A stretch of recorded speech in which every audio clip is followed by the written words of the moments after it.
પ્રાર્થના સંદેશ ન્યૂઝમાં આપનું સ્વાગત છે। The Mandvi education society Mandvi auditorium hall ખાતે ભૂલકા મેળો 2024 યોજવામાં આવ્યો। ગુજરાત રાજ્ય મહિલા અને બાળ વિકાસ વિભાગ અને આઈસીડીએસ શાખા સુરત જિલ્લા પંચાયત દ્વારા ભૂલકા મેળો 2024નું આયોજન કરવામાં આવ્યું।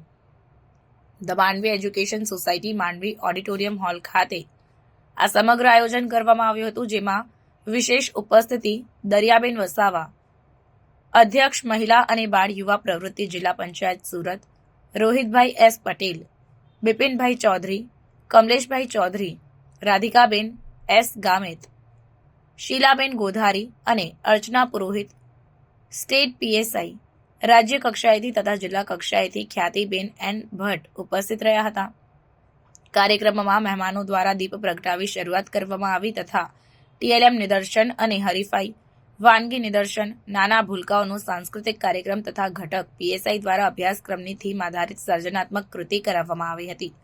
તમામ કાર્યક્રમને અંતે બેસ્ટ કૃતિ, નાના બાળકોની બેસ્ટ સાંસ્કૃતિક કૃતિ અને સર્જનાત્મક કૃતિને પ્રથમ 5 ક્રમાંક આપી ઇનામનું વિતરણ કરી ઉપસ્થિત મહેમાનો દ્વારા સન્માનિત કરવામાં આવ્યા। નાના ભૂલકાઓને શિક્ષણમાં નવીનતા લાવવા અને સરળતાથી શીખી શકે તે હેતુથી ભૂલકા મેળાનું આયોજન કરવામાં આવ્યું હતું। પ્રાર્થના સંદેશ ન્યૂઝની તમામ લેટેસ્ટ અપડેટ્સ માટે ચેનલને હમણાં જ લાઇક, શેર અને સબસ્ક્રાઇબ કરો।